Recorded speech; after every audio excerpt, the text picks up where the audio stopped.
আমরা দুনিয়ার মোহমায়ায়, দুনিয়ার এই ক্ষণস্থায়ী সম্পদের প্রতি আচ্ছন্ন হয়ে আমরা আল্লাহর পথ থেকে অনেক অনেক দূরে, আল্লাহ রাসূল সাল্লাল্লাহু আলাইহি ওয়াসাল্লাম আদর্শ থেকে যোজন যোজন দূরে আমরা সরে আছি।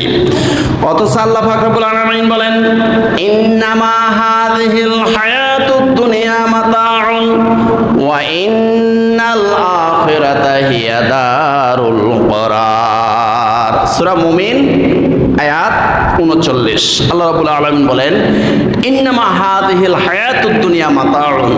ও দুনিয়ার বান্দারা, তোমরা জেনে রাখো, এই দুনিয়ার হায়াত, এই দুনিয়ার জিন্দেগি, এই দুনিয়ার যে সমস্ত সম্পদ তোমরা দেখতে আছো তোমাদের সামনে পিছনে ডাইনে বামে উপরে নিচে যত সম্পদ তোমরা দেখো, ইন্নামা হাযিহিল হায়াতুদ দুনিয়া মাতাউন, এই সমস্ত সম্পদগুলো হলো প্রতারণার বস্তু, এগুলা ভোগের বস্তু, এগুলা ক্ষণস্থায়ী, এগুলা পচে যাবে, গলে যাবে, ড্যামেজ হয়ে যাবে, একদিন নষ্ট হয়ে যাবে।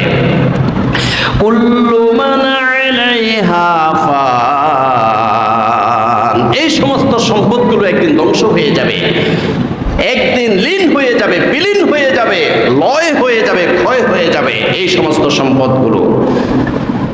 ওয়া ইন্নাল আখিরাতা হিয়া দারুল করার, আর আখিরাতের যে সমস্ত সম্পদ রয়েছে মুমিন বান্দাদেরকে, ইমানদার মুসলমানদেরকে, আল্লাহর মাহবুব বান্দাদেরকে আল্লাহ পাক যে জান্নাত দান করবেন, সেই জান্নাতের ব্যাপারে আল্লাহ পাক রব্বুল আলামিন বলেন, ওয়া ইন্নাল আখিরাতা হিয়া দারুল করার, সেই আখিরাতের জান্নাতের সুখ, শান্তি এবং সম্পদ এগুলো হলো চিরস্থায়ী, এগুলা লয় নাই, ক্ষয় নাই, এগুলা ড্যামেজ হবে না, নষ্ট হবে না।